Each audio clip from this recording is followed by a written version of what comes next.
आज हम पढ़ेंगे सस्टेनेबल फार्मिंग यानी एग्रो इकोलॉजी। ये टॉपिक एग्रीकल्चर और एनवायरनमेंट दोनों से जुड़ा हुआ है और इसका मुख्य थीम है क्लाइमेट रेजिलिएंट, लो कॉस्ट और इको फ्रेंडली फार्मिंग। सबसे पहले समझते हैं एग्रो इकोलॉजी का अर्थ। एग्रो इकोलॉजी का मतलब है खेती को इकोलॉजी और सस्टेनेबिलिटी के आधार पर करना।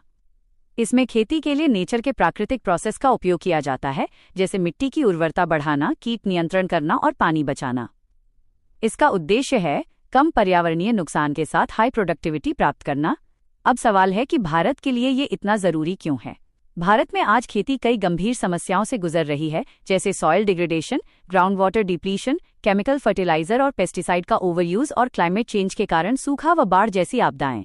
एग्रो इकोलॉजी इन समस्याओं का समाधान देती है और food security, farmer income stability, biodiversity protection और सस्टेनेबल रूरल लाइवलीहुड को मजबूत करती है। अब देखते हैं एग्रो इकोलॉजी के मुख्य प्रिंसिपल्स।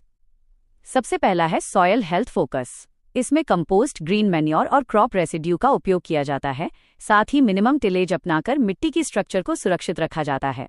दूसरा है क्रॉप डाइवर्सिफिकेशन, जैसे मिक्स्ड क्रॉपिंग, इंटरक्रॉपिंग और मल्टीलेयर फार्मिंग। इससे क्रॉप फेल होने का रिस्क कम होता है।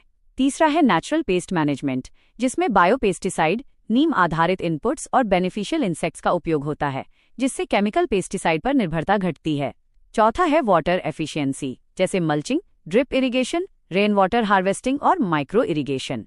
पांचवां है बायोडाइवर्सिटी बेस्ड फार्मिंग, जैसे एग्रो फॉरेस्ट्री और इंटीग्रेटेड फार्मिंग सिस्टम। इसके फायदे बहुत बड़े हैं।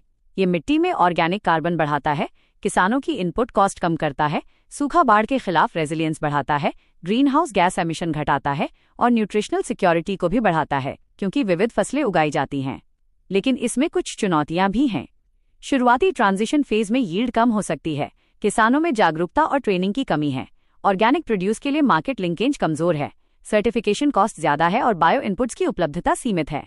सरकार ने इस दिशा में कई योजनाएं शुरू की हैं, जैसे भारतीय प्राकृतिक कृषि पद्धति, PKVY, national mission for sustainable agriculture, soil health card scheme, PM कृषि सिंचाई योजना, RKVY और national agro forestry policy 2014।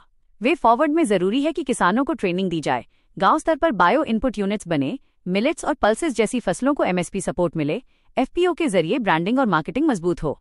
Conclusion is to agro ecology एक सस्टेनेबल और क्लाइमेट स्मार्ट अप्रोच है, जो भारत में food security, farmer income stability और इकोलॉजिकल बैलेंस सुनिश्चित कर सकती है।